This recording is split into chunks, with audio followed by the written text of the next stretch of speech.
안녕하세요. 저는 찐 교수입니다.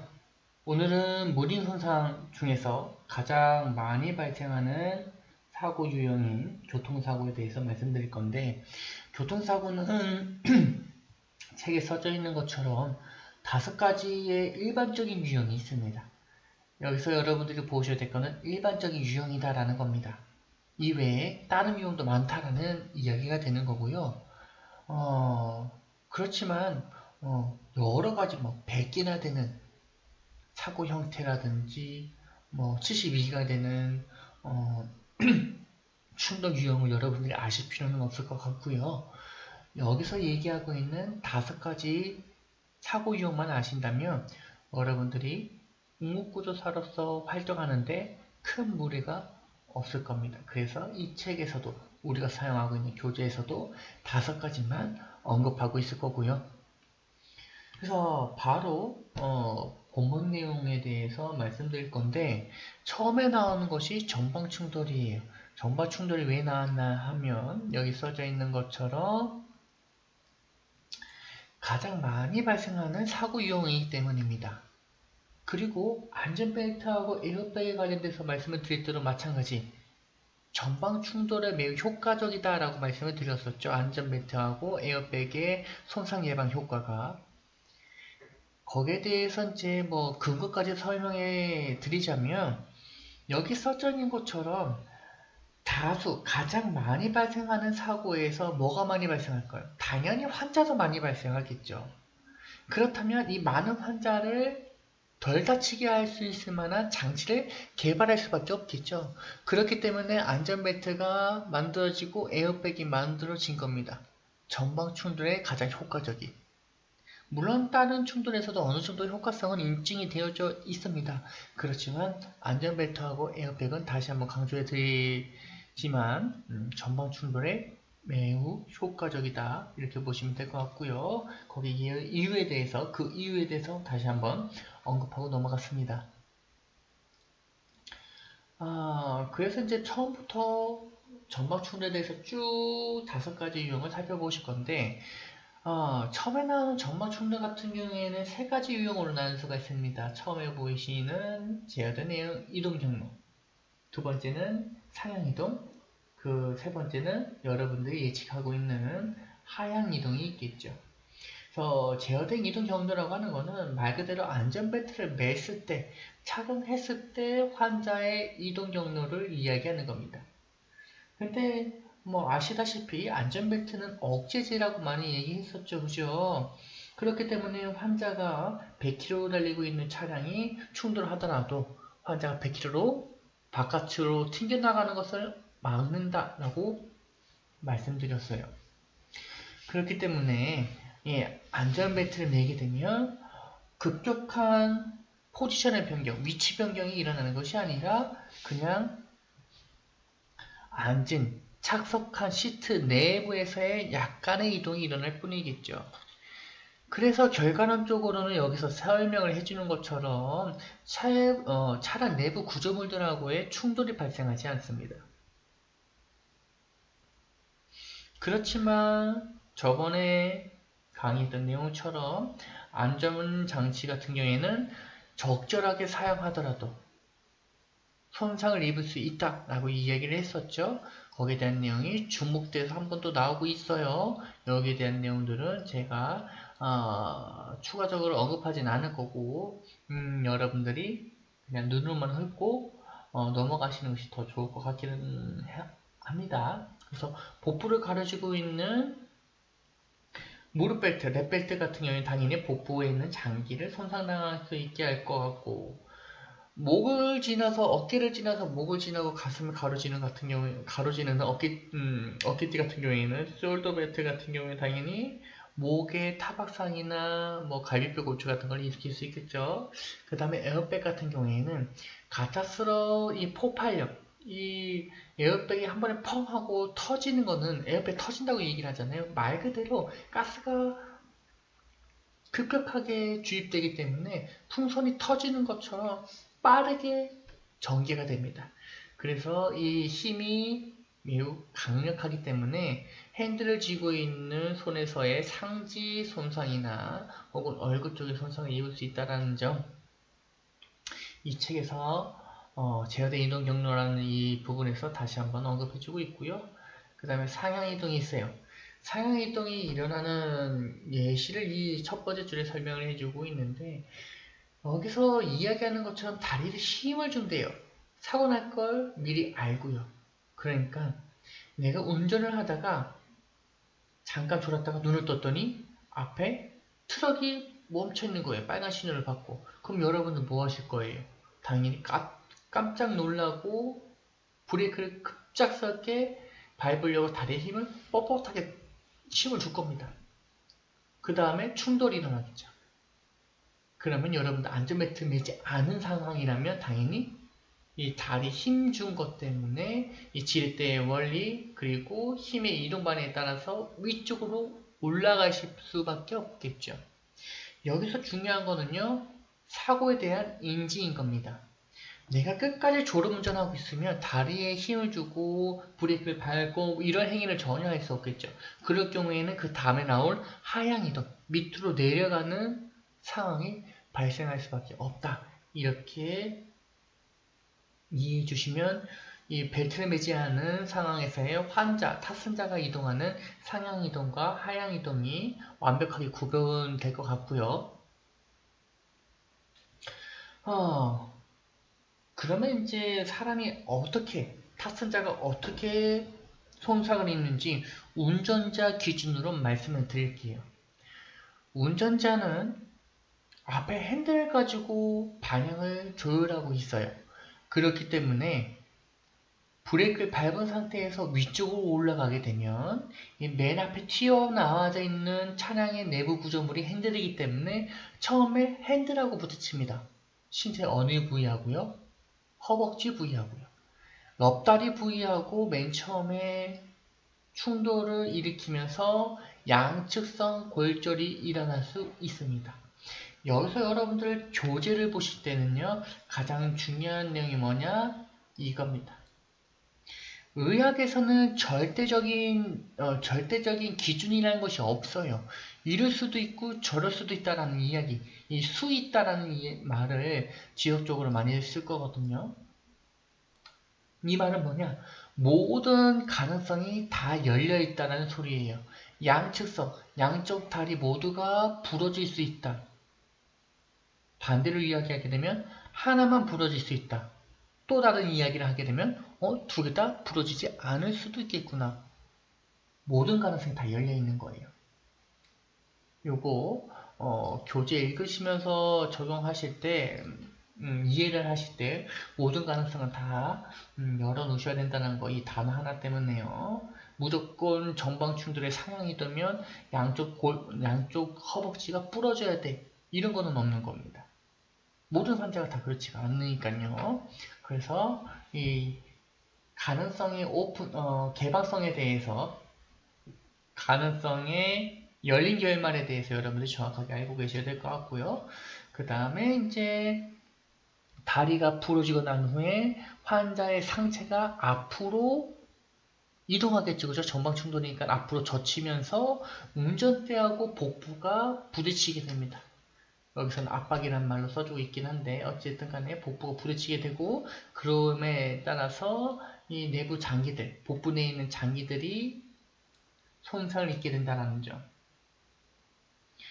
이렇게 보시면 좋을 것 같고요. 여기 추가적으로 이 횡격막 파열이란 말이 있는데 이 횡격막 파열 같은 경우에는 가로막 파열 같은 경우에는 많이 발생하지는 않습니다. 이 손상에 의해서는 많이 발생하진 않지만 지금 이 책에서 설명하고 있는 것처럼 속도가 우리 인간이 낼 수 없는 속도를 차량이 대신 내주고 있는 거잖아요. 그래서 인체가 버틸 수 없는 에너지를 이 차량이 가지고 있기 때문에 그 충돌력에 의해서 충돌 에너지에 의해서 이 내부 안에 있는 압력, 힘이 엄청나게 전달되게 되는 거고 그로 인해서 가로막이라는 횡격막이라는 근육이 찢어질 수 있다는 이야기를 하고 있는 겁니다. 여기에 대해서는 뭐 장기가 흉곽내로 밀려 나갈 수도 있다, 막 이런 말이 있는데 여기에 대해서는 이제 흉부 손상에서 좀 더 자세히 말씀을 드릴 거고요. 그냥 이렇게만 우선 이해가 안 되시더라도 이해가 되신 분들은 그냥 넘어가시면 되는 거고 이해가 좀 안 되시는 분들 같은 경우에는 다음 파트에서 강론 파트에서 다시 한 번 더 언급을 자세히 해 드릴 테니까 이 장에서는 전체적인 둔산과 관통성과 관련된 무딘 손상과 관통성과 관련된 전체적인 모든 손상을 다 다뤄준다라고 기억하고 넘어가시면 됩니다. 그래서 초기에 말씀드렸듯이 이런 무딘 손상과 관통성에 대한 손상 기준을 알게 되면 각각의 신체 부위로 적용시켜주면 된다라고 말씀드렸죠. 그죠? 무딘 손상이 머리에 일어났다. 무딘 손상이 흉부에 일어났다. 무딘 손상이 복부에 일어났다.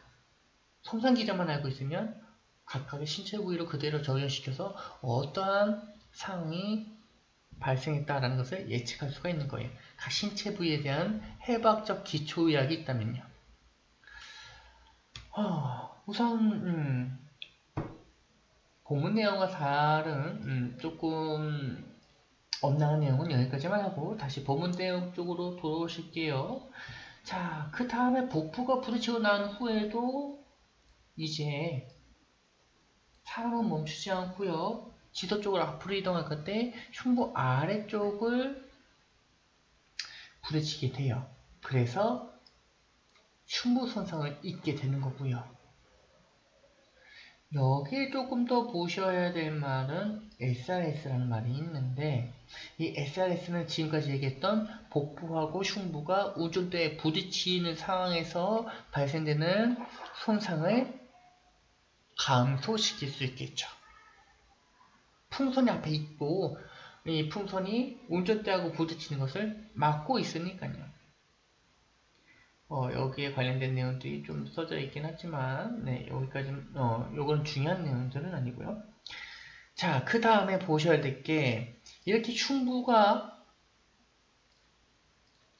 운전대하고 충돌을 일으키고 난 후에 이제는 위에 있는 목과 머리가 앞쪽으로 이동하겠죠. 그죠? 그러면 머리가 어디하고 부딪힐 거냐? 앞 유리창하고 부딪히면서 머리 쪽에 손상을 일으킬 거예요. 그럼에 따라서 직접적인 머리 손상, 두 분의 머리 손상이 일어날 수도 있고요. 여기 추가적으로 경부 손상이 일어날 수도 있습니다. 요거는 이 경부 손상, 목의 손상이 일어나는 기전에 대해서는 뒤쪽에서 잘 설명을 해주고 있어요. 우선 이 내용을 잠깐 읽어보고 그대로 읽어보고 추가적인 설명을 해드릴 건데 자, 한번 읽어봅시다. 신체가 전방 상향으로 갑작스럽게 움직이면서 앞 유리창의 머리 충격을 받게 된다. 이거는 이 머리 충격에 대해서는 위쪽에서 설명을 했어요. 이런 여러가지 손상들이 일어난다고 말씀드렸죠. 그런데 여기서 끝나는 것이 아니라 머리를 제외한 신체의 질량과 관성으로 인해서 머리가 앞 유리창에 계속해서 뭘 할까요? 계속해서 앞쪽으로 밀리게 되겠죠. 그 결과 경추를 압박하는 힘이 작용하게 되고 이것은 척추 지지를 하는 구조물을 파괴시킬 수 있다. 척추를 지지하는 게 뭐예요? 당연히 척추가 되겠죠. 그죠? 그리고 뭐 이 뒤쪽에 있는 거를 그냥 읽어보고 넘어가시면 될 것 같고요. 여기와 관련돼서 이제 설명을 드릴 건데 앞쪽 유리창이 있어요. 차량의 유리창이 이렇게 있고 운전대가 이렇게 있는데 환자의 머리가 쾅 하고 부딪혀가지고 유리창하고 충돌을 일으키게 돼요. 그 다음에 환자 몸은 이렇게 있겠죠. 그래서 환자의 다리, 허벅지는 운전대하고 부딪히고, 제 색깔이 잘 안 보이네요. 운전대하고 부딪히고, 그 다음에 복부하고 흉부고, 위쪽에 운전대하고 부딪히게 되고, 그 다음에 환자의 머리는 앞쪽 유리창하고 충돌하게 되는데, 문제가 되는 건 앞서 얘기를 했듯이 환자의 머리가 유리창에 부딪히고 난 후에 지속적인 움직임이 사라지는 거냐, 이동이 사라지는 거냐, 그거는 아니라는 이야기예요. 얘는 계속 지속적으로 앞으로 이동할 겁니다. 체중이 머리로 뭐 일반적인 무게가 어느 정도 나가긴 하지만 대부분의 체중은 그 아래쪽에 있는 신체 부위에 더 많잖아요. 그래서 관성에 의해서 몸은 앞으로 쏠리게 되고, 하지만 머리는 유리창에 의해서 밖으로 튕겨나가지 못하게 되어져 있고, 그러면 이 몸과 머리를 이어지는 곳이 어디죠? 당연히 목이 되겠죠. 이 충돌하는 힘이 머리는 유리창에 막혀서 못 나가는데 자꾸만 몸은 앞으로 가려고 관성에서 앞으로 튕겨져 이동하려고 100km라는 시속으로 계속 앞으로 나가려고 밀어버리니까 머리는 막혀있고 몸은 앞으로 가니까 그 사이를 연결해주는 목 손상, 경추 손상, 목뼈 손상이 일어나게 됩니다. 이것이 축부하라는 말로 쓰여져 있는 거예요. 말 그대로 경추는 축이잖아. 하나의 축, 그죠? 뼈대잖아요. 이렇게 나눠져 있는 여러 가지 관절로 되어져 있는 뼈대 계통이긴 하지만 어찌됐든 간에 우리 몸통을 지지해주는 하나의 축이라는 겁니다. 그래서 이 축이 부하, 말 그대로 에너지가 상반되는 것들이, 에너지의 방향이 상반되는 것들이 충돌해서 발생되는 이러한 손상을 우리는 축부하라고 이야기를 하고 있는 겁니다. 축부하. 자, 여기까지 이해가 되셨으면 좋을 것 같고요. 자, 그 다음에 있는 것이 하향이동이에요. 하향이동. 이것도 안전벨트를 매지 않은 상황이에요. 첫 번째 상황 빼놓고는 모두 다 안전벨트를 매지 않았다고 말씀을 드렸었죠.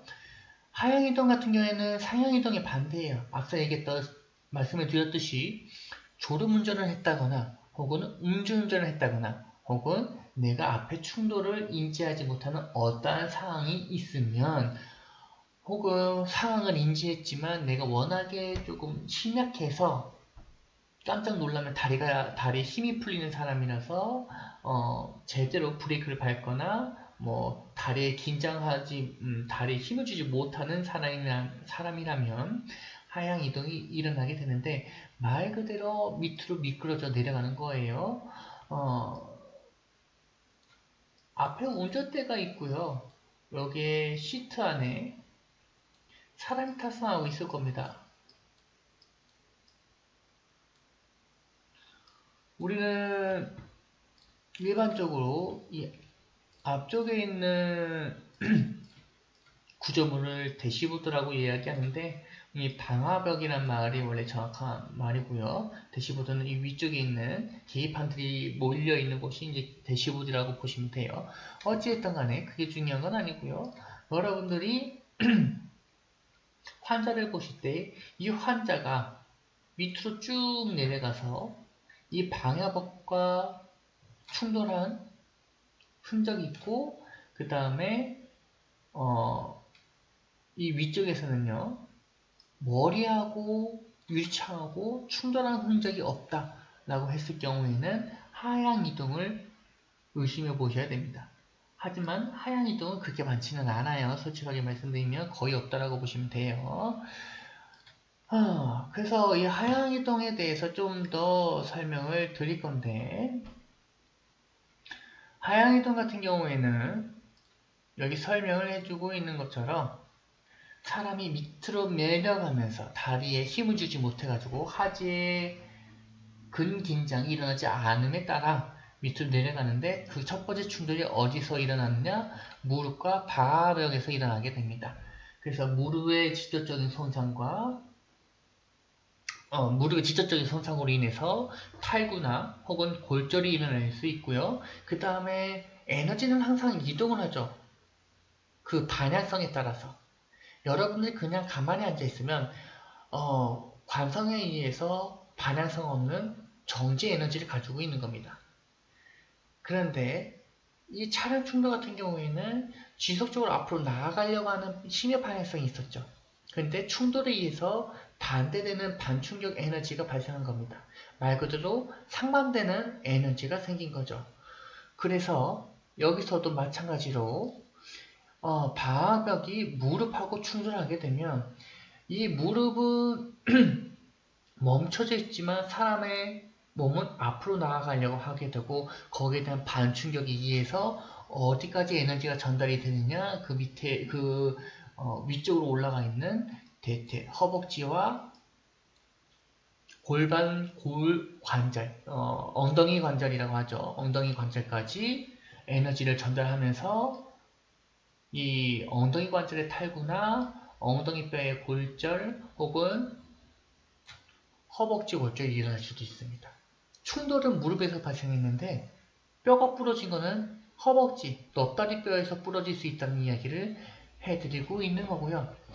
그 다음에 이렇게 하지가 손상당하고 난 후에 지속적으로 하지가 이동하진 않겠죠.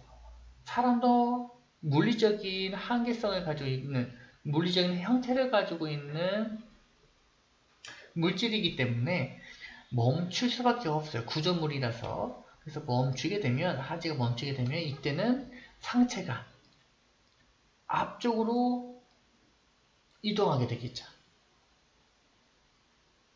그래서 어디에 부딪히느냐? 운전대나 대시보드에 충돌하게 되는데 여기서는 조금 위에서 말씀드린 상향이동과 거의 유사합니다. 왜냐? 상향이동에서도 충부하고 복부가 운전대에 부딪힌다는 거 말씀을 드렸잖아요. 그죠? 그리고 지금 이야기한 하향 충돌에서도 마찬가지 이 하지 충돌이 일어나고 난 후에 하체의 이동성이 없어지게 되면 그 다음에는 상체가 접혀지게 되는데 자 그림으로 간단하게 얘기를 합시다. 환자가 이렇게 있는 상태에서 이 대시보드하고 대시보드는 좀 다른 색깔로 해볼까요? 대시보드하고 충돌이 쾅하게 일어나서 무릎이 깨지고 난 후에 이게 핸들이 있는데 여기가 깨지고 난 후에 관절 부위나 혹은 허벅지, 넙다리 뼈가 부러지고 난 후에 뭐가 일어난다고요? 사람이 앞절고 이동한다고요. 뭐가 없기 때문에 안전벨트를 매지 않았기 때문에 안전벨트가 없기 때문에 상체가 위쪽으로 접힐 수밖에 없겠죠.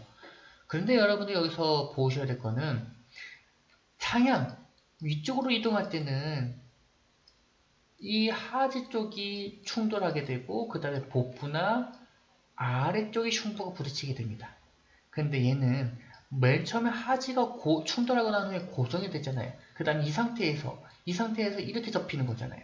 그렇기 때문에 흉부의 위쪽, 복부나 하흉부 쪽이 아닌 위쪽에 있는 흉부, 상흉부가 손상을 입는다.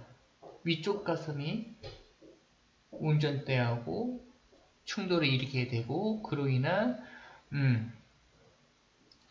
흉부 손상들이 많아지게 되는 건데요. 동요가슴이나 타박상 신장 손상, 대동맥 파열 같은 매우 심각한 환자를 즉각적으로 처치하지 않으면 사망할 수도 있는 그런 손상이 발생할 수도 있고요. 만약에 내가 키가 너무 작아서 신장이 좀 작아서 혹은 내가 시트를 너무 뒤쪽으로 누워서 운전하는 습관이 있다면 목이 운전대 위쪽에 부딪힐 수도 있습니다. 그러면 이런 것들이 발생할 수 있겠죠. 여러분들 맨 앞쪽에 툭 튀어나와져 있는 관같이 생긴 것이 기관이잖아요. 그죠? 그리고 목 같은 경우에는 신체의 역할을 하고 있는 내분비계도 있긴 하지만 대부분 뭐로 되어져 있어요? 몸통과 머리를 연결해주는 통로 역할을 많이 해주고 있죠. 그래서 숨을 쉴 수 있게 해주는 통로인 기관과 머리하고 심장하고의 혈류를 공급해주는 관 역할을 하고 있는 통로 역할을 해주고 있는 혈관 손상이 빈번하게 발생할 수 있다는 점 기억해 주셔야 될 것 같고 여기에 특별하게 또 하나 흉부 손상과 관련돼서 하나의 증후군을 말씀해 드려야 될 것 같은데 이것이 종이봉지 증후군입니다. 이 종이봉지 증후 같은 경우에는 뭘 떠올려 주시면 되느냐 여러분들 어렸을 때 봉지 과자 사 먹고 뜯으려고 하는데 잘 안 뜯어져 가지고 양쪽 손 가지고 뭐 이 과자 봉지를 양쪽 손은 가운데에 놓고 힘을 줘 가지고 압착시켜 가지고 손 박수 치듯이 팡 해가지고 터트려 가지고 입구를 개봉한 적이 있죠. 종이 과자. 그것이 실제 사람 몸에서 일어난다라고 보시면 돼요. 그래서 거기에 이 종이봉지 증후군이 발생되는 과정에 대해서 설명하고 마칠 건데요. 자, 여러분도 앞에 내가 운전을 하다가 충돌이 일어날 거라고, 사고가 일어날 거라고 생각을 해보세요. 그러면 대부분 뭐 하실 것 같아요? 숨을 내뱉을 것 같아요? 후 하고 내뱉나요? 그렇지 않죠? 헉! 하고 숨을 들이마실 겁니다. 그 다음에 뭐 할 거예요? 숨을 닫히게 되죠. 헉! 하고 숨을 쉬는 게 아니잖아요. 그죠? 헉! 하고 멈춥니다. 이때 성문이 닫히게 되고 그 다음에 운전대하고 충부가 부딪히는 거예요. 가슴이 부딪히는 거예요. 막힌 상태에서 공기는 가장 많이 집어넣어서 하고 깜짝 놀란 상태에서 공기는 많이 집어넣고 성문은 닫혔다. 그러면 이 양쪽 폐 안에 공기가 가득 차여져 있는 상태에서 여기가 막혀 있는 거잖아요. 성문이 막혀 있으니까 이 내부 안에 공기의 이동은 공기가 빠져나갈 수 있는 또 다른 공간은 없다. 또 다른 관은 없다. 라고 생각해 주셔야 되는 거고 이 상태에서 운전대하고 부딪히게 된다. 그러면 당연히 앞서 얘기했던 과자 봉지를 터트리는 것처럼 팡 하고 부딪히게 되는 거고 여기 안에 있던 폐포들은 터져 나가겠죠.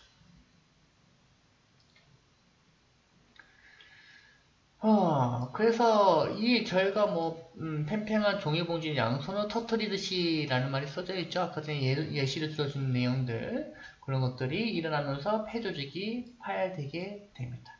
그럼에 따라서 기흉이나 폐장이, 폐좌상, 폐타박상이 발생한다라고 보시면 되는 거고요. 자, 1교시는 여기까지 하고 나머지 튕겨나가부터 다시 시작하도록 할게요.